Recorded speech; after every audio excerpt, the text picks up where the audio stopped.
commanded a Bofors-equipped medium artillery regiment, a mountain artillery brigade, an infantry brigade, and an elite mountain strike division, and has served as the Additional Director General Acquisition Technical. May I now request Major General Abhay Dayal to address the audience.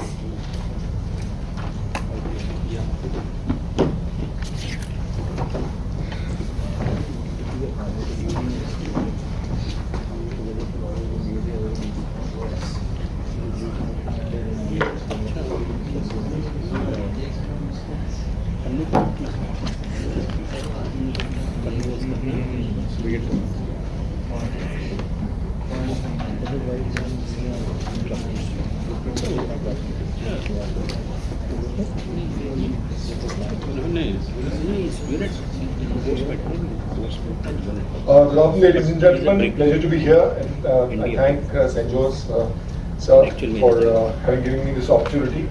After having gone through the very interesting sessions on the DAP and thereafter the beautiful indigenization thing, I'll cover a very interesting as well as a very important aspect which we all need to focus to have a strategic autonomy which the nation is looking for in making everything in India, and that is import substitution. Now, as the word suggests, import substitution is basically to substitute anything that we are importing. Now, there are, we just can't say that, okay, 100% things we'll substitute whatever we have been getting from outside. It's a noble thought, but how practical it is, how economical it is, etc., etc. So I shall basically cover this. I'll try to keep the theory as less as possible. Just check my time so that I don't overshoot it. Okay. So I'll cover it in very simple aspect. One is about the import substitution and the Srijan portal, which has been talked quite a lot in the previous sessions. And of course, then I'll take on the queries. Some of them have come already to me. I'll highlight them for you. Okay. So import substitution, as the name suggests, substituting. Now everyone, and I myself said in the beginning, as to why do we need to substitute our imports. We all understand the reasons, we all understand the causes, and we all understand the results. Results would be, we'll be able to do things ourselves, we'll not have to depend on others, we'll have less deficit as against the other countries, and we'll attain strategic autonomy to a great extent.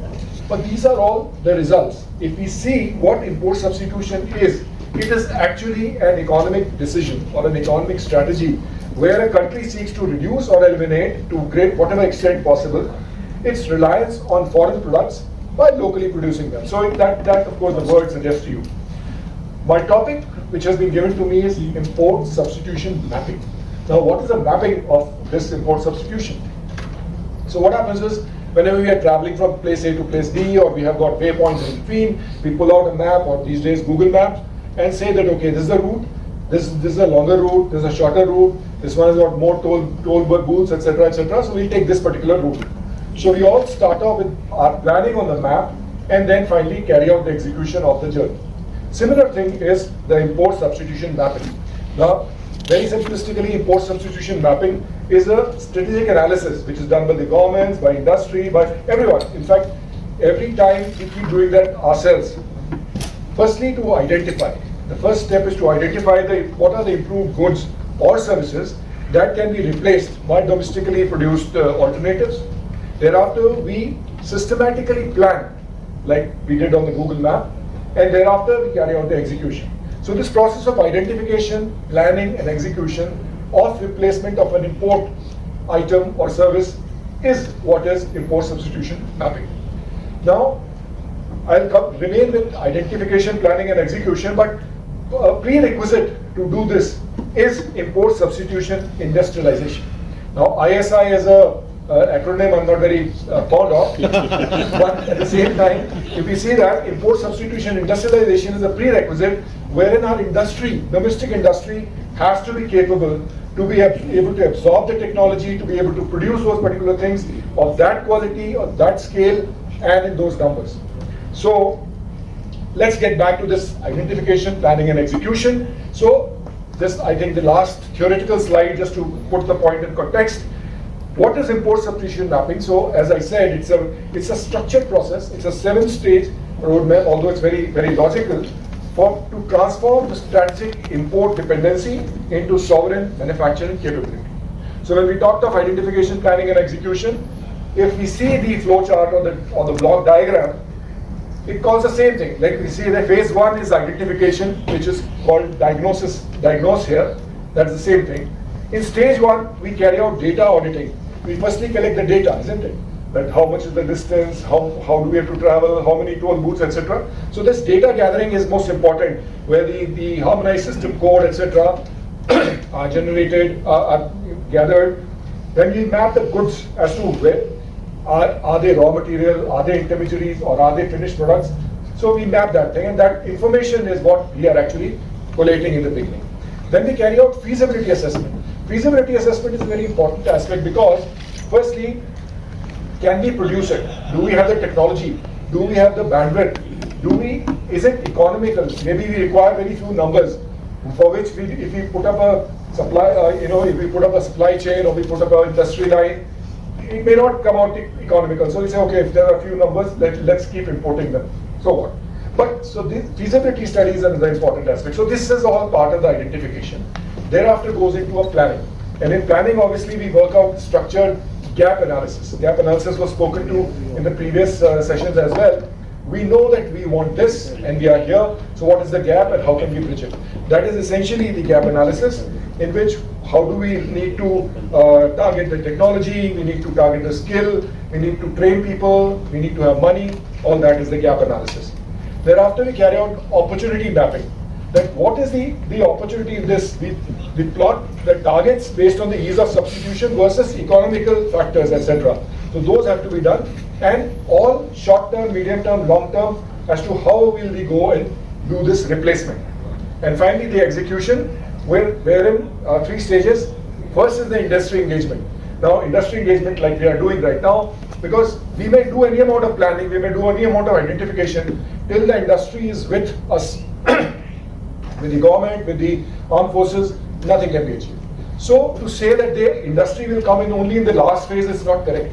Industry engagement starts from day 1 or the step 1. Right from planning, right from identification to planning to execution, industry is a very important aspect of this. And therefore, the kind of the very previous session you saw the competency mapping, and I'll be now covering the Srijan portal.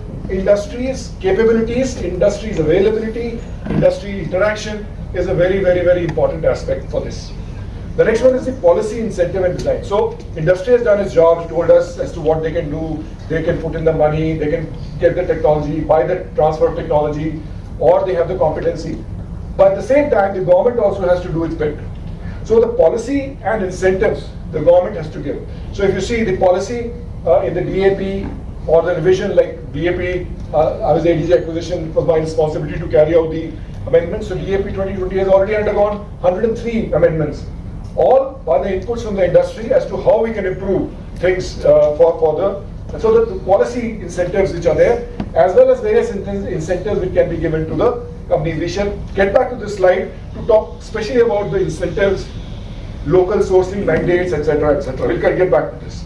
And the last phase, of course, is monitoring and benchmarking. While the thing is on, what are the best practices? How can we improve it? How can we bring in more efficiency, etc. So this is very logical. I'm sure there's no rocket science to understand this, but it has to be done in a very systematic manner. So now theory is over. Now let's see how are we doing it. So we come down to how are we doing this in the Atmanirbhar Bharat initiative. So the first point is the government has published these import substitution lists, or which is called the positive indigenization lists. So these lists have been published. They've also been talked about in the previous ones. Now I'll just show you there are the types of indigenization, positive indigenization lists are there. The first one, these are the 5 indigenization lists, positive indigenization lists published by the DMA or promulgated by the DMA. Now, if you see the numbers, there are 101, 108, 101, etc., etc. So total 509 items are there, which are there, and a timeline for each of them has been given that by what time will it be indigenized. So if we say, okay, for example, let's say NAM is whatever it is, it will say that, okay, by December 2027, we should indigenize it, something like that. So, of course, I have listed only 7, 8 of each of these lists, important ones. But what you see from this is that these are all fully formed platforms, equipment, systems, basically fully formed systems. Similarly, 5 indigenized lists have been also promulgated by the DDP. Now these lists have got 5,012 items. Now these are not fully formed equipment, weapons and platforms. These are systems, subsystems, assemblies, sub-assemblies, etc. Just remember this figure 5012, I'll show you where to link it with Srijan. You can see the data. Now the point is that this data is of June 2024, 2 years back. We are in June 2026. Yet you see the remarkable achievements which have taken place. Over 36,000 items have been listed there. The DPSUs have placed orders worth 7,500 crores, etc. So all this thing is happening, which is there for import substitution. Now getting back to the same previous slide, all ministries map these specific items, including dual-use items, something which can be used in medical field, can also be used in the military or pharma and agriculture and military, whatever. Also, production-linked incentives, the PLI schemes which are there, they are linked directly to categorize the identified through this mapping. Now, you would realize, ladies and gentlemen, that for defense specifically, Ministry of Defense has not taken out any of the PLIs. But we have certain PLIs which are there, you would see, by other ministries, which can also have relevance in defense. Like for the first, the 2 of them are for the drones, which can also, the Ministry of Civil Aviation has taken them out, but for the military drones, these PLIs can also be utilized. The next 3 is for steel. So specific steel used in defense platforms, then super alloys, like titanium, etc. We can have lighter and more stronger guns, etc. Similarly for cells, for military grade communication, for medicines for army and paramilitary. We can also have for guidance system for missiles and all. So these PLIs are there. So basically these are incentives and policy decisions which the government is doing. Now, there are many areas which we can go in for import substitution, but some of them I have listed here on the screen, like the semiconductors for defense electronics. These are the ones which we are importing in a very, very large number, but we need to do something ourselves. EO/IR sensors, radars and RF modules, aerospace material, propulsion systems, UAV subsystems, defense grade batteries, electronic warfare equipment. This is what just came off the top of my head. This list is not exhaustive, as I said, but there are many more things which we can definitely go in for import substitution.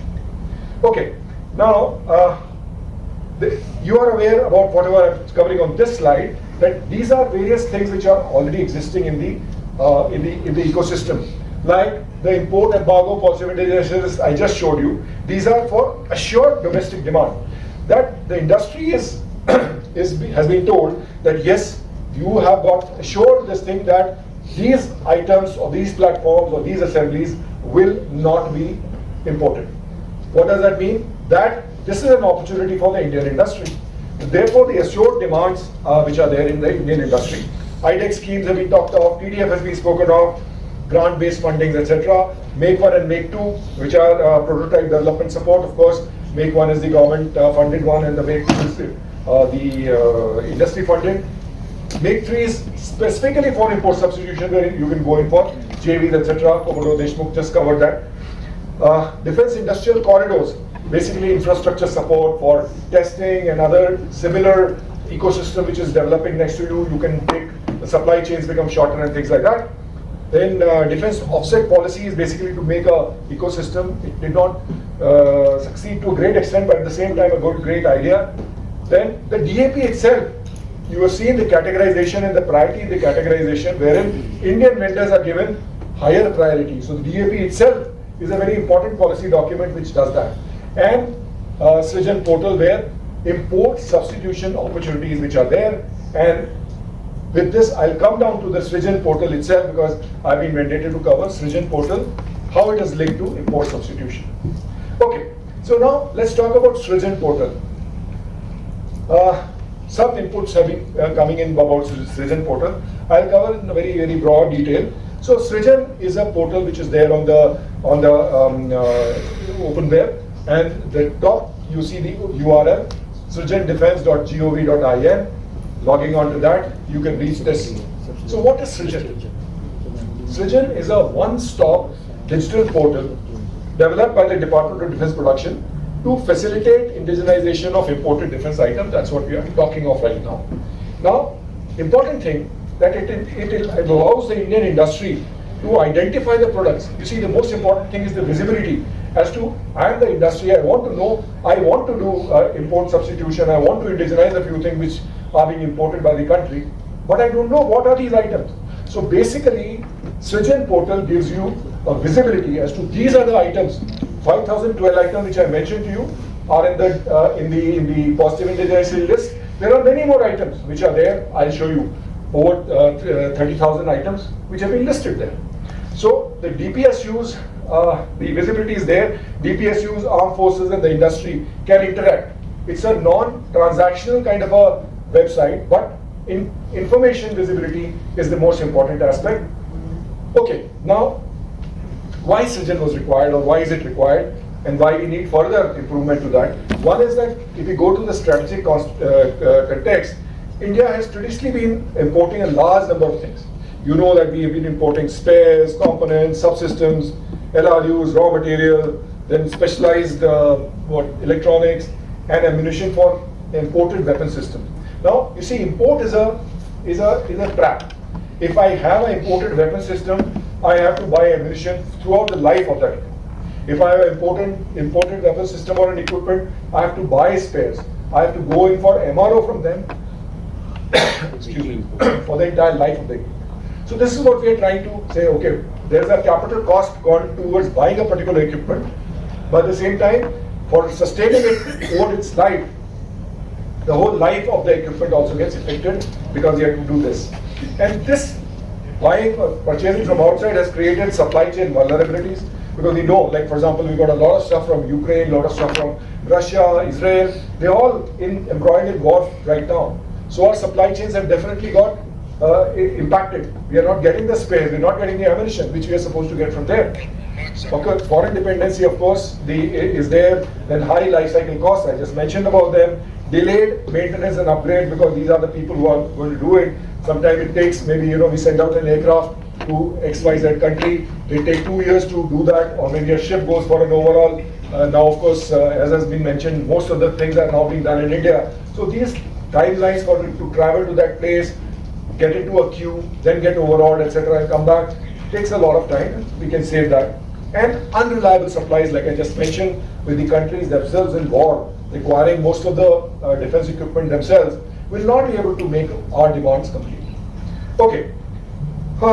Now, this one slide is very busy slide. I don't like to keep busy slides, but this is verbatim from the portal, that is the Srijan portal. When you go to the home page, it is given. So now I just highlighted the blue things, just read them.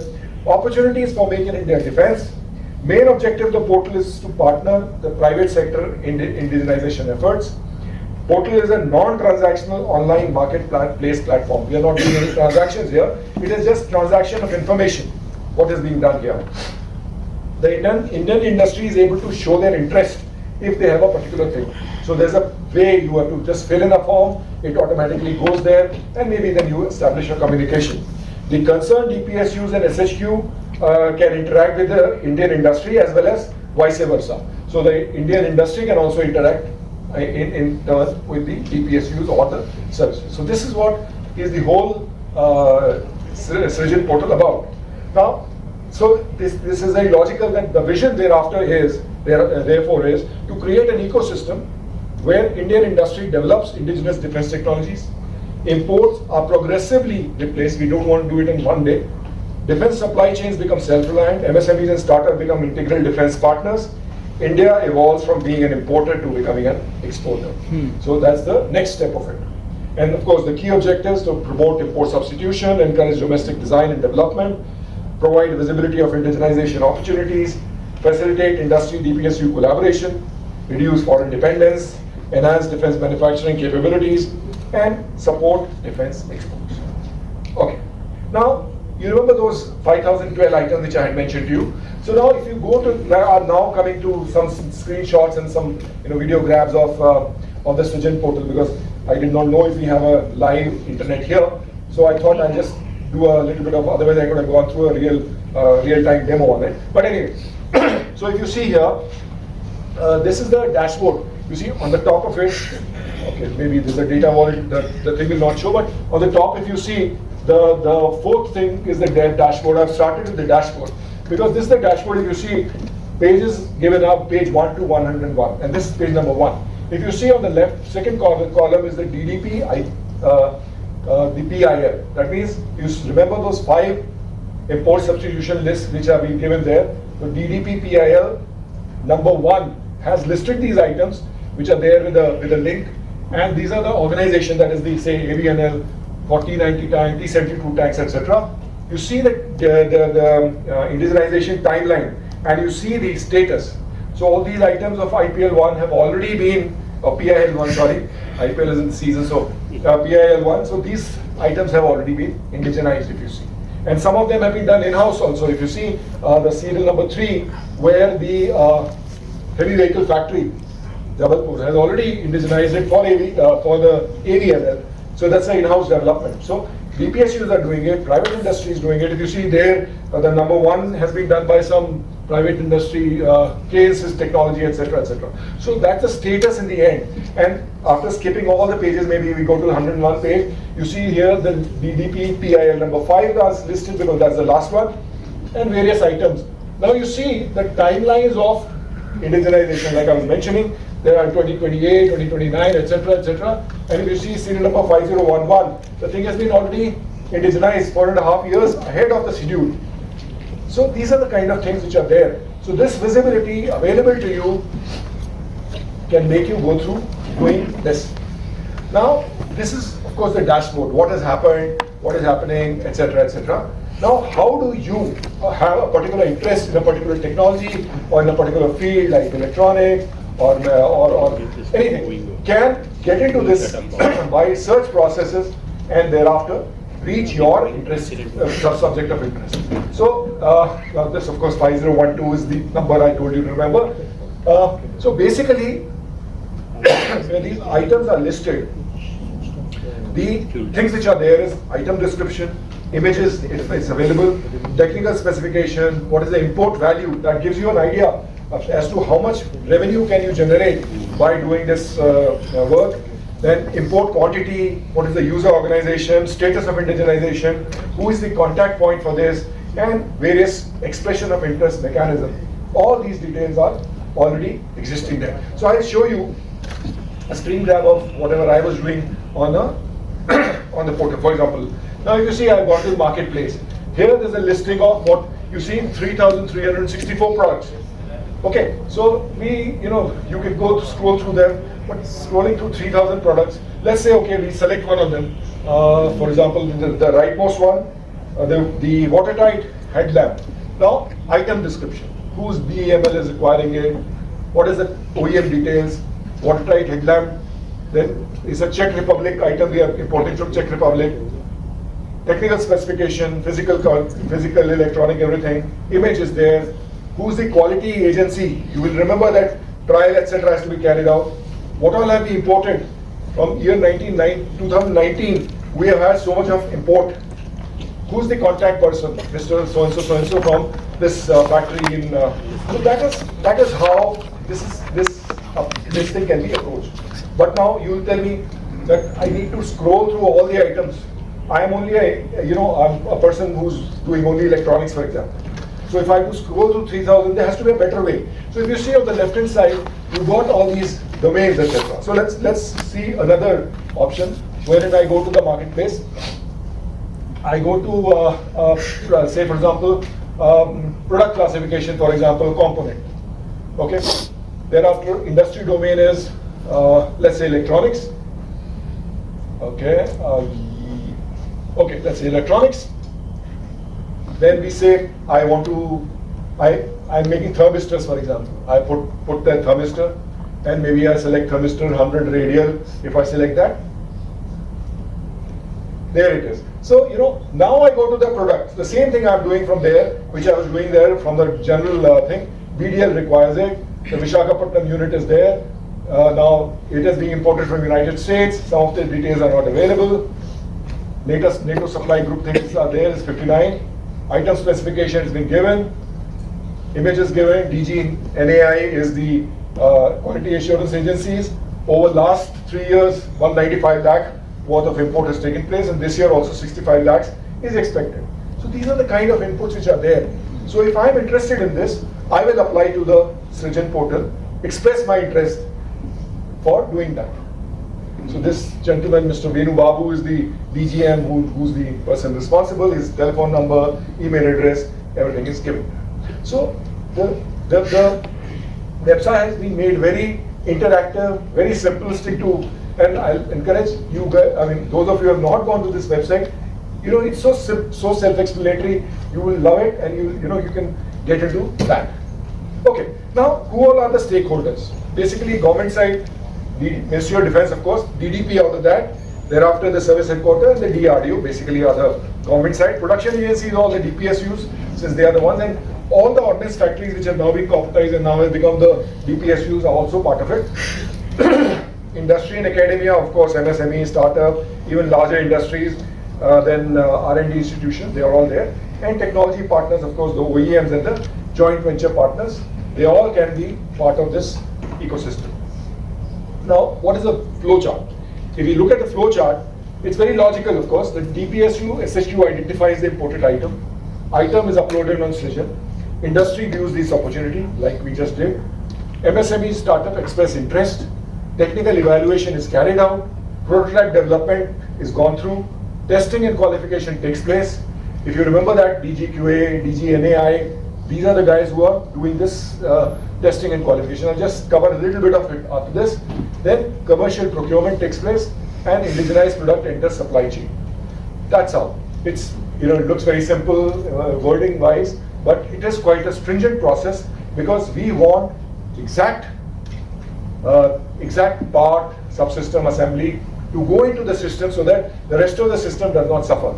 The quality, the kind of fitness, etc., has to be done. So therefore, testing and qualification becomes very important.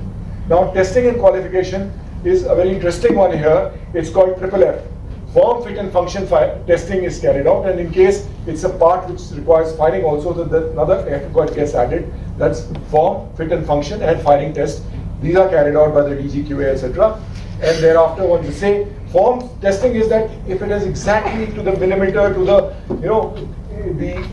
as per the actual product. Thereafter, is it fit? The metallurgy is okay. Does it fray under pressure, etc., etc. And functionality, if it's doing the same thing, it's an electronic board, for example, or a component, is it doing the same functionality as was the original one? And of course, does it withstand firing stresses, etc. So this testing carried out. Now, if you look at the defense industrial ecosystem, there can be a huge lot of opportunities, starting right from the platforms and major systems, which generally are taken on by the larger industry. You know the names, I don't have to repeat them, wherein land system, maritime system, unmanned system, aerial systems, these are the full-fledged systems. You develop an aircraft, you develop a tank, you develop a submarine or a ship, those come under this one. But component subsystems and spares can be handled because they don't require that much of an initial investment and can be done much easier, much faster. So electronics, material, propulsion, etc., etc. Similarly, is technology innovation, services, defense exports. All these are the opportunities which are there. Of course, these are just representative. What is there in the Srijan? Of course, if you see the low complexity ones, mechanical parts, fasteners, fabrication items, rubber products, etc. The medium complexity ones have got the electric assemblies, hydraulic systems, precision machining. Then high complexity is, of course, avionics, sensors, RF modules, electronic warfare items, and embedded systems. Also deep tech opportunities like the AI, autonomous systems, etc., etc. So a whole lot of them are possible to be approached through the Srijan portal. Okay, now what are the, why it matters to say MSMEs and startups, and as I understand most of the people sitting in this hall, and of course many of them have left, are from MSMEs and startups. Basically it gives a business advantage, and also it gives innovation opportunities. And the list, of course, I don't have to read it out. They are very self-explanatory to you. The visibility of demand is there. The assurance of it to be manufactured in India is there. the most important thing. Now, of course, you have to compete with each other, but at the same time, we know that some or the other Indian industry will get this order, and so on and so forth. Reverse engineering was being talked of when we were in the previous one. So reverse engineering is very much part of it. It was given a very beautiful name. I forget the name, Pankaj, if you can. Competitive analysis. Sorry? Competitive analysis. Competitive analysis. I remember that for my future lectures. But at the same time, reverse engineering is a very important aspect and a very, it's a very, ethical way of doing a thing. I mean, I don't see anything unethical about it. Various other things, AI-based things, etc., etc. Okay. Now, somebody also spoke about Srijan Deep, and as I understand, as what Pankaj was mentioning, that it will be linked, the one which we, competency mapping thing which was done, will be linked with Srijan Deep. Is it correct? Yes. Yeah, okay. So Srijan Deep is basically, is also being made by the, this thing, Defense Establishment and Entrepreneurs Platform. Basically, it's a database wherein the data, the competency, the field in which a particular vendor or the industry partner is working in is captured here, so that the linkage between the two becomes that much simpler. I mean, if I've got another slide, I don't want to show you differences and linkages of Srijan and Srijan Deep. You understood, Srijan is where the items have been listed and it's like a marketplace, whereas Srijan Deep is basically a data of the industry partners, where the digital, it's a digital database for the defense industry partner. Okay. Now, action point for the industry. You must, at the end of my presentation, I must also tell you what you need to do. So, firstly, register and actively monitor Srijan. You will get opportunities there. Build your niche capabilities. Form your technology consortia. One person cannot do everything. While I may want to buy back this order, that order as well. But make consortia. Consortium will be able to help you in doing that. Partner with academia. There's a lot of good work being done. If any of you have visited the FITT, the Innovation Hub at IIT Delhi, I keep going there very regularly. Great work is being done there. So such kind of brains which are there in these education institutions, IIT Madras, IIT Delhi, IISc, all these people are, and some even private engineering colleges, etc., also doing this fantastic thing. So please partner with them. It will become a very beneficial thing. Invest in certification and quality system. Certification and quality system is very, very important. That gives credibility to your business. Then target high-value post-substitution opportunities. Look into the Srijan portal, and I'm sure the Srijan portal with more lists coming in and more items which we can think of indigenizing will get populated. And of course, focus on dual-use technology, so that if not in defense, other fields are also open for you. And of course, build export-ready products, because you already know that the slogan is make for India and make in India and make for the world. So be prepared for that. Okay. This last line is a thing I wanted to leave you with. Every imported component identified on Srijan is not merely an item. It is an opportunity for an Indian MSME or a startup to create technology, capability, and strategic self-reliance. And I've not mentioned, but it's a great service to the nation. Okay. With this, We will take two questions. yes, sir. So anyone, please give the mic. Wait, let the mic reach you, please. I have one question. When you are talking about reverse engineering, and that to a very specific part, and you want it exactly the same, the IP rights would be with the the original equipment manufacturer. How you are handling that? So actually, Srijan portal is not handling it. I was covering Srijan portal. The people in the DIO would be able to answer this better. But at the same time, the IP right for that component is there. You are making a similar component. You're making a similar component for which you can be having the IP right. That's what I understand. You see, the point is that when China takes an aircraft and replicates it, nobody asks him, where's your IP? Well, this IP was of Lockheed Martin or something. Have you asked, or has America asked China? So, I mean, it's not a bigger question I'm talking of. I'm just saying that you are making a thing, a component. We can also go in for platforms. We can go in for weapon systems. But right now I'm talking of, say, okay, what happens is that some of my vintage equipment, for example, we've got very old air defense guns in the Indian Air Defense, Army Air Defense. Now, those companies which were making those guns and their spare have been shut down ever since. So those guns I have to repair somehow. If I can replicate that particular component, maybe a PCB or a nut or a pump or something like that, I require it because I have to put that equipment back on track. So if I make that, why reverse engineering? Because what I have is a reference which is there in the equipment. So do you think it's wrong that I want to put my equipment back on track? So while I understand where you're coming from on the IP aspect of it, but when I talk of reverse engineering, and they've got a beautiful name for it, so the point is that the ethics and the requirement, we have to balance them out. Okay. Right? So my question in any is case, regarding the next session is on the IP itself. Yeah, So yeah, you there's a session on can IP. recheck that at that point of time. Yeah, that'll be great. So my question is regarding now the business case. Yes, sir. Yes, sir. So so generally it's been seen that this Srijan portal, sir, a larger number of items, does not make any business sense because of the volumes involved. So has the Srijan portal, have we done a study as to which are the, because I've interacted with HAL and all those things also, even the DPSUs are trying to digitize a lot of items. So has a study been done कि भैया this cannot be done, it's not business friendly for the business and it cannot be done.